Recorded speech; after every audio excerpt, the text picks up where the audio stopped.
Hi. ട്രെൻഡിന് പുറകെ. എല്ലാവരും വന്നിട്ട് നമുക്കിവിടെ സംഭവിച്ച റേസിസം അല്ലെങ്കിൽ മിസ് ഹാപ്പനിങ്സ് ഒക്കെ പറയുമ്പത്തേനും എനിക്കുണ്ടായ കുറച്ച് അനുഭവങ്ങളും കൂടെ നമുക്കൊന്ന് ഷെയർ ചെയ്യാമെന്ന് വിചാരിച്ചു. അങ്ങനെ പുറത്തുനിന്ന് എനിക്ക് വലിയ കാര്യമായിട്ടുള്ള സംഭവങ്ങളൊന്നും ഉണ്ടായിട്ടില്ല. പക്ഷേ എനിക്ക് ഭയങ്കര ഇൻസൾട്ടിങ്ങും ഹേർട്ട്ഫുള്ളും ആയിട്ട് തോന്നിയിട്ടുള്ള ഒരു കാര്യം ഞാൻ പറയാം. അത് ഒരു 3 വർഷം മുമ്പാണ്.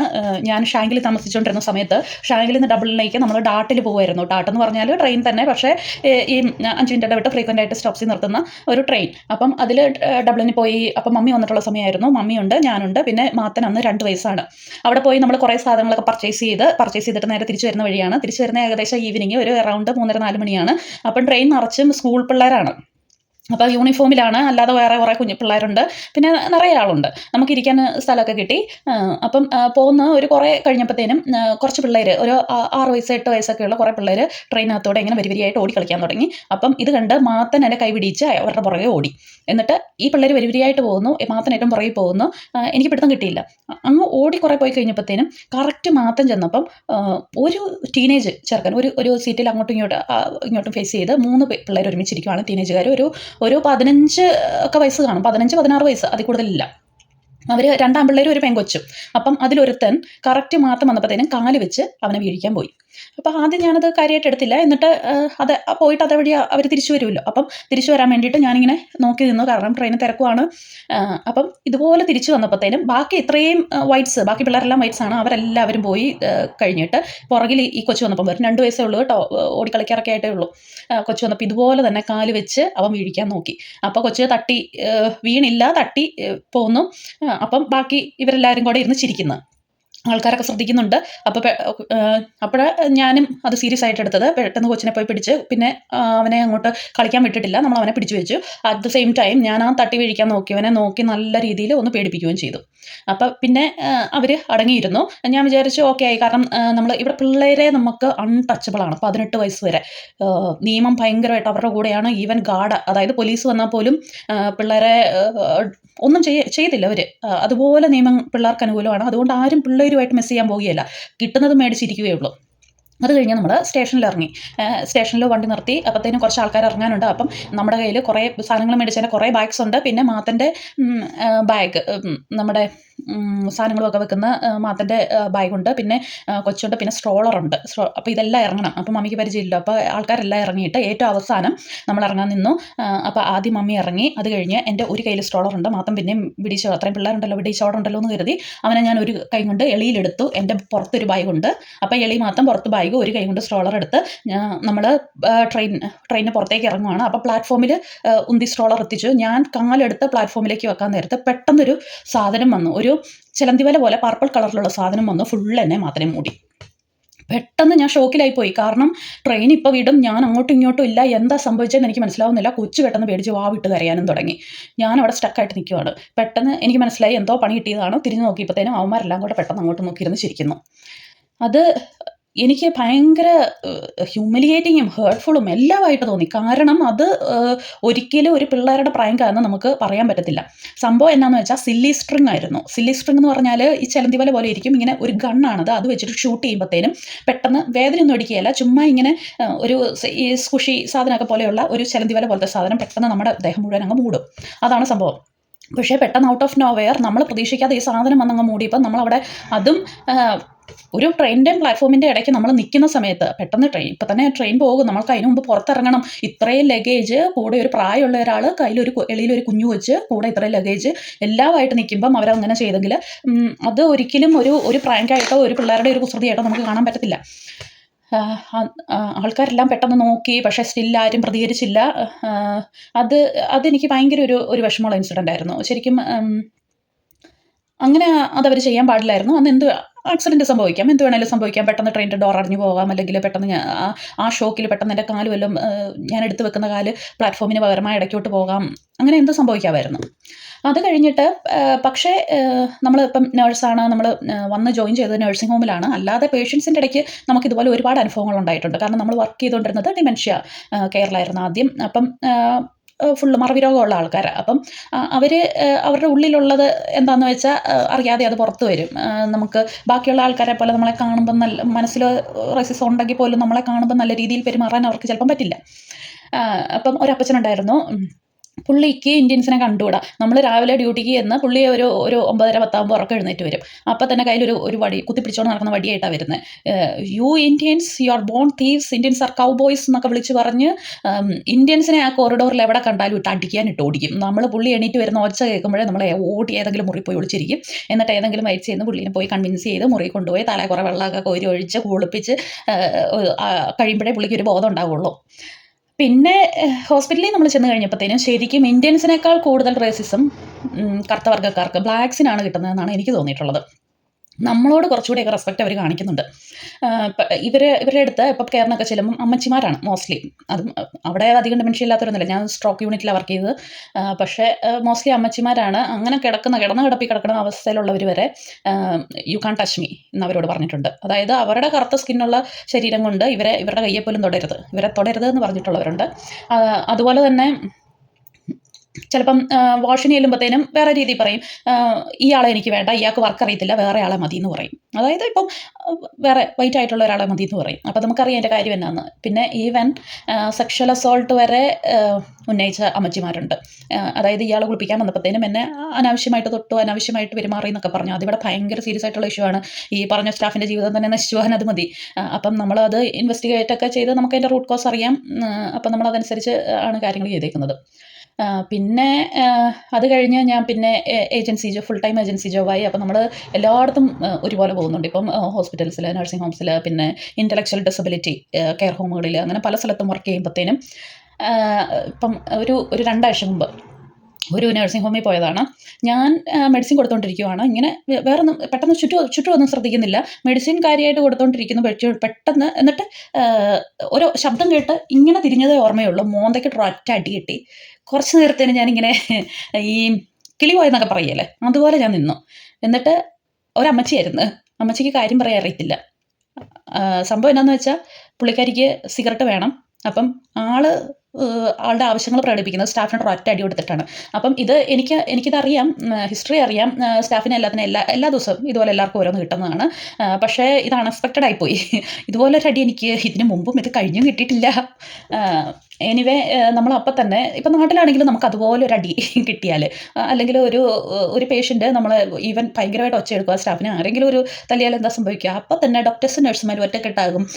കൈയും കാലും കൂടെ പിടിച്ചങ്ങോട്ട് കെട്ടിയിടും, കുണ്ടിക്കൊരു ഇഞ്ചക്ഷൻ കൊടുത്ത് അവിടെ കിടത്തും. പിന്നെ എപ്പോഴാണ് ഉറങ്ങി എണീക്കണമെന്ന് അവർക്കും അറിയത്തില്ല, നമുക്കും അറിയത്തില്ല.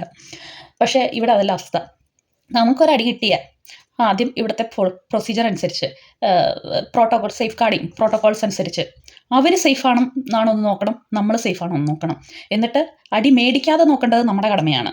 ഇപ്പം അടി കിട്ടിപ്പോയാൽ ആദ്യം നമ്മൾ ഇൻസിഡൻറ്റ് റൈസ് ചെയ്യണം. ABC അവരുടെ ബിഹേവിയറൽ പ്രശ്നങ്ങൾ, അവർക്കുണ്ടായ ട്രിഗേഴ്സ്, അല്ലെങ്കിൽ എന്തെങ്കിലും ഇൻഫെക്ഷൻ ഉണ്ടോ, എന്താണ് അതിൻ്റെ കാരണം, അപ്പം അടി കിട്ടാൻ നേരത്ത് അവരെന്തൊക്കെയാണ് പറഞ്ഞത്, നമ്മളെന്താണ് ചെയ്തത്, അടി കിട്ടിക്കഴിഞ്ഞിട്ട് അവരെ കാം ഡൗൺ ചെയ്യാൻ വേണ്ടിയിട്ട് നമ്മൾ എന്താണ് ചെയ്തത്, ഇതെല്ലാം കൂടെ എക്സ്പ്ലെയിൻ ചെയ്ത് വേറൊരു ഡോക്യുമെൻറ്റേഷൻ. അത് കഴിയുമ്പോഴത്തേനും നമ്മൾ പോയി എല്ലാവരെയും ഫാമിലിനെ ഇൻഫോം ചെയ്യണം, ഡോക്ടറെ ഇൻഫോം ചെയ്യണം, പിന്നെ അവരുടെ മെഡിസിൻസ് ഫുള്ള് റിവ്യൂ ചെയ്യണം. എന്നിട്ട് നമ്മൾ പിന്നെയും അവരുടെ കെയർ പ്ലാൻ റിവ്യൂ ചെയ്തിട്ട് അവർ എന്തുകൊണ്ടിങ്ങനെ വേറൊരു പോസിറ്റീവ് ബിഹേവിയർ സപ്പോർട്ട് പ്ലാൻ ഉണ്ടാക്കണം.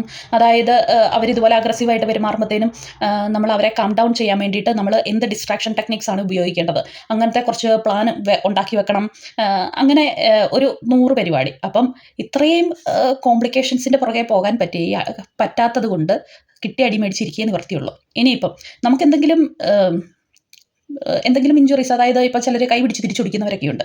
അപ്പം എന്തെങ്കിലും അങ്ങനെയുള്ള ഹേർട്ട്ഫുള്ളുള്ള ഇൻസിഡൻസ് സംഭവിക്കുകയാണെങ്കിൽ നമുക്കിവിടെ കോമ്പൻസേഷനോ കാര്യങ്ങളോ ഒക്കെ കിട്ടുമോ, അത് കമ്പനിയുടെ പോളിസി പോലെ ഇരിക്കും. ചിലർ സിക്ക് ലീവ് തരും, ചിലർ പെയ്ഡ് സിക്ക് ലീവ് തരും, ചിലർ നമ്മൾ ഈ അവരുടെ പോളിസീസ്, അതായത് ഇപ്പം സപ്പോസ് നമ്മൾ ഹോയിസ്റ്റ് യൂസ് ചെയ്യുമല്ലോ. അപ്പോൾ ആ ഹോയിസ്റ്റ് വന്ന് കാലിലിടിച്ചു, നമ്മുടെ കാല് വിരൽ ചതഞ്ഞു പോയി. അപ്പം നമുക്ക് ജോയിൻ ചെയ്യാൻ നേരത്ത് കോൺട്രാക്റ്റിൽ വെണ്ടയ്ക്ക മുഴുപ്പിൽ എഴുതി വെച്ചിട്ടുണ്ടായിരിക്കും, നമ്മൾ കണ്ണടച്ചത് സൈൻ ചെയ്യില്ല, അതിലൊക്കെ എഴുതി വെച്ചിട്ടുണ്ടായിരിക്കും. അതായത് മാനുവൽ ഹാൻഡ്ലിങ് കോഴ്സ് കഴിഞ്ഞിട്ട് നമ്മൾ ഇന്ന കാര്യങ്ങൾ ഫോളോ ചെയ്യണം, കട്ടിയുള്ള ലെതർ ഷൂസ് ഇട്ട് വേണം വർക്ക് ചെയ്യാൻ, അല്ലാത്ത പക്ഷം സാധാരണ ഇപ്പം സ്കെച്ചേഴ്സിൻ്റെയൊക്കെ ഷൂസ് ഇട്ടിട്ട് കാലേ വന്നൊരു ഹോയിസ്റ്റ് ഇടിച്ച് കാല് ചതഞ്ഞാൽ കമ്പനി ഉത്തരവാദിയല്ലെന്ന് അതേ വ്യക്തമായിട്ട് എഴുതിയിട്ടുണ്ടായിരിക്കും. അതുകൊണ്ട് ഈ കാലും കൊണ്ട് പോയിട്ട് ഒരു കാര്യമില്ല. പിന്നെ ഈവൻ നമ്മളെ കൈപിടിച്ച് തിരിച്ചൊടിച്ചു, അതിനൊക്കെ ഇപ്പോൾ സേഫ് ഗാർഡിങ്ങിൻ്റെ ക്ലാസ്സുകളെല്ലാം നമുക്ക് എടുത്തിട്ടുണ്ട്. അതിപ്പം നമ്മൾ ഒഴിഞ്ഞു മാറിയോ, നമ്മളെ സേഫ്റ്റി നോക്കിയോ എന്നൊക്കെ ആദ്യം അവർ നോക്കി അതിപ്പം അവസാനം അത് നമ്മുടെ കുറ്റമായിരുന്നെന്ന് വരുത്തി തീർക്കും. അതൊക്കെ അത്രയേ ഉള്ളൂ. അപ്പോൾ അതുകൊണ്ട് എപ്പോഴും ഇവിടെ പേഷ്യൻ്റ് അല്ലെങ്കിൽ പിള്ളേർ അവർക്കൊക്കെയാണ് ഇമ്പോർട്ടൻസ്. അപ്പം അത് കഴിഞ്ഞിട്ടുള്ള കാര്യം നമുക്കുള്ളൂ. നമ്മളിപ്പോൾ അടിയും മേടിച്ച് കൂട്ടിയിട്ട് പോകുക എന്നുള്ളത് ഇവിടെ കാര്യമുള്ളൂ. പിന്നെ ഫ്രീക്വൻ്റ് ആയിട്ട് ഇതുപോലെ അടിയൊക്കെ തരുന്ന ആൾക്കാരാണെങ്കിൽ പിന്നെ മെഡിസിൻ ചേഞ്ച് കൊണ്ടും ഒരു കാര്യം കൊണ്ടും ഇവർക്ക് ഇൻ്റർവെൻഷൻസും കൊണ്ടും അത് മാറ്റമില്ല. പിന്നെ അതൊരു ഫ്രീക്വൻറ്റ് ആയിട്ട് ചെയ്യുന്ന ഒരാളായിട്ട് കണക്കാക്കി എല്ലാവരും മേടിക്കുക. ഇറ്റ്സ് ഓക്കെ, അത് യൂസ്ഡ് ആണ് എന്നുള്ള അവസ്ഥ എല്ലാവരും അങ്ങ് പോവുകയുള്ളൂ. അപ്പം അടി വരുന്ന വഴി കണ്ടാൽ ഓടുക, ഇല്ലെങ്കിൽ നിന്ന് മേടിക്കുക, അത്രയേ ഉള്ളൂ.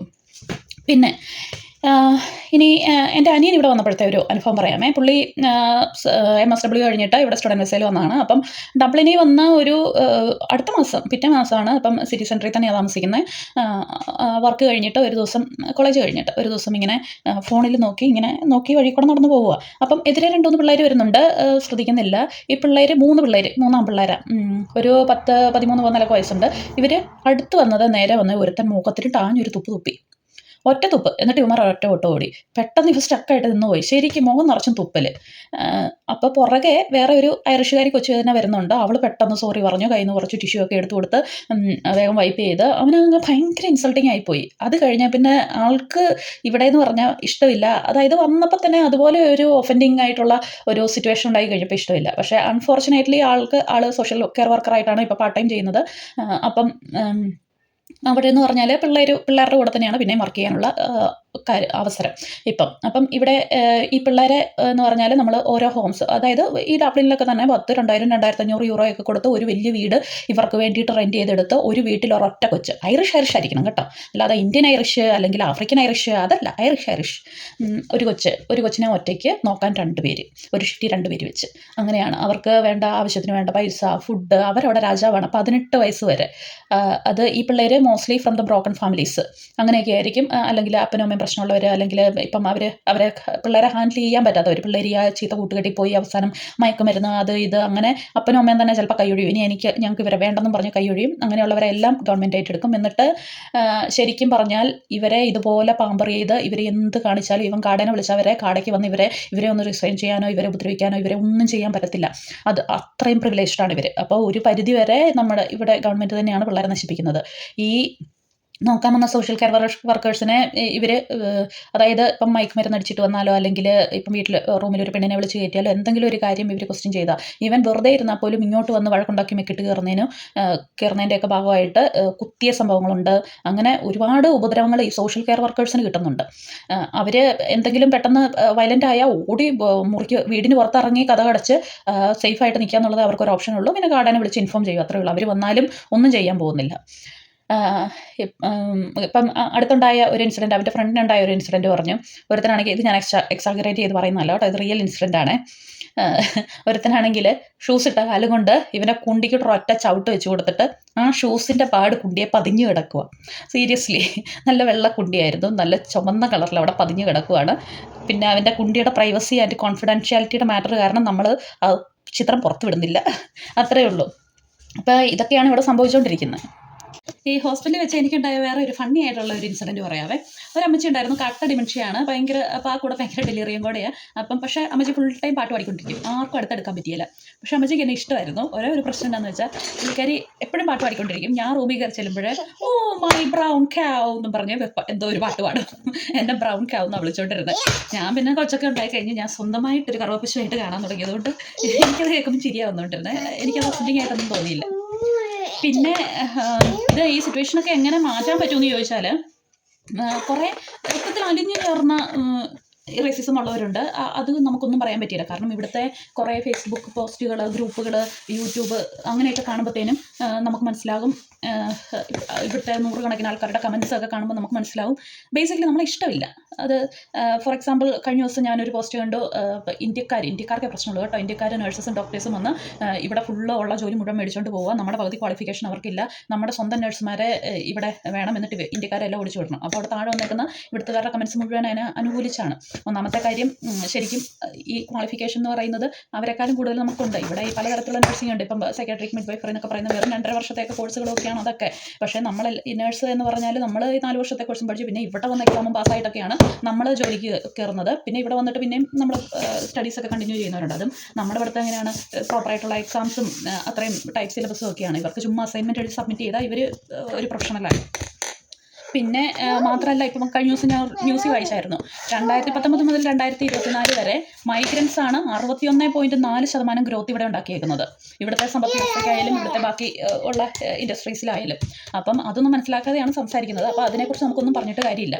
പിന്നെ അതല്ലാതെ കുറച്ചൊക്കെ നമ്മുടെ കാര്യങ്ങളും കൊണ്ട് റെസ്പെക്ട് ചെയ്യാൻ പറ്റും. ഇപ്പോൾ ഫോർ എക്സാമ്പിൾ നമ്മൾ ഇവിടുത്തെ കാര്യങ്ങൾ, ഇവിടുത്തെ ന്യൂസ്, ഇവിടുത്തെ റൂൾസ് ഒക്കെ കറക്റ്റായിട്ട് ഫോളോ അപ്പ് ചെയ്താൽ ഇപ്പം തന്നെ റീസെൻ്റായിട്ട് ഒരു ഹോസ് പൈപ്പ് ബാൻ വന്നു. എന്താണെന്ന് വെച്ചാൽ നമ്മുടെ ഓസും കൊണ്ട് സമ്മർ ആയതുകൊണ്ട് നമ്മളെല്ലാവരും വീടുകളിൽ ഭയങ്കരമായിട്ട് ചെടി പിടിപ്പിക്കുന്നു, പൂക്കൾ നടന്നു, എല്ലാം പരിപാടിയൊക്കെയാണല്ലോ. അപ്പോൾ എന്നും കരിഞ്ഞ വെയിലായതുകൊണ്ട് നമ്മൾ വെള്ളം ഒഴിച്ചുകൊണ്ടിരിക്കണം. അപ്പോൾ ഈ ഓസ് കൊണ്ട് വെള്ളം ഒഴിക്കാതെ നമ്മുടെ ഈ വാട്ടർ ക്യാൻസിൽ തന്നെ ചുമ്മാ കുറച്ച് വെള്ളം ഒഴിച്ച് വെള്ളം സംരക്ഷിക്കാൻ വേണ്ടിയിട്ടാണ് പറഞ്ഞിരിക്കുന്നത്. അതില്ലേ അതിൻ്റെ ഫൈന്. അപ്പം നമ്മൾ ഈ എസ്റ്റേറ്റിലൊക്കെ താമസിക്കുമ്പോൾ നമ്മൾ വലിയ കമേൽ ഇതൊന്നും അറിയാതെ ഓസുമായിട്ട് പോയി വെള്ളം ഒഴിച്ചുകൊണ്ട് നടക്കുന്നു. അപ്പുറത്തെ വീട്ടിലെ സായിപ്പ് സാധാരണ പോലെ കൈ കാണിച്ചിട്ട് ഹായ് പറഞ്ഞിട്ട് പോകും. നമ്മൾ തിരിച്ച് ഹായ് പറയും. പക്ഷേ തിരിച്ച് എന്നിട്ട് അവർ അങ്ങനെ പിന്നെ വേർഡ് ഓഫ് ദ മൗത്ത് കണ്ടോ ഇവർ വന്നിട്ട് നമ്മുടെ റിസോഴ്സസ്, നമ്മുടെ നാടും ഒക്കെ നശിക്കുകയാണ്, റോൾസ് ഫോളോ ചെയ്യുന്നില്ലെന്നൊക്കെ ആയിരിക്കും അവർ പിന്നെ ഡിസ്കസ് ചെയ്ത് പോകുന്നത്. ആൾക്കാർ പറഞ്ഞു അങ്ങനെ നമ്മൾ തന്നെ റെസ്പെക്റ്റ് കളയും. അപ്പം ബേസിക്കായിട്ട് നമ്മൾ കുറേയൊക്കെ ഇവിടുത്തെ കാര്യങ്ങൾ എല്ലാം മനസ്സിലാക്കി ഇവിടുത്തെ ന്യൂസും റീസെൻ്റ് ഹാപ്പനിങ്സും എല്ലാം ഫോളോ അപ്പ് ചെയ്ത് കുറേയൊക്കെ ഇവിടുത്തെ രീതികളോട് പൊരുത്തപ്പെട്ട് ജീവിച്ചു പോവുക. അങ്ങനെയൊക്കെ കുറച്ച് റെസ്പെക്റ്റ് ആണ് ചെയ്യുക. പിന്നെ അടി വരുന്നത് ഒഴിഞ്ഞു മാറാൻ പറ്റുമെങ്കിൽ ഒഴിഞ്ഞു മാറുക, ഇല്ലെങ്കിൽ നിന്ന് മേടിക്കുക. അത്രയൊക്കെ ചെയ്യാനുള്ളൂ. ശുഭദിനം.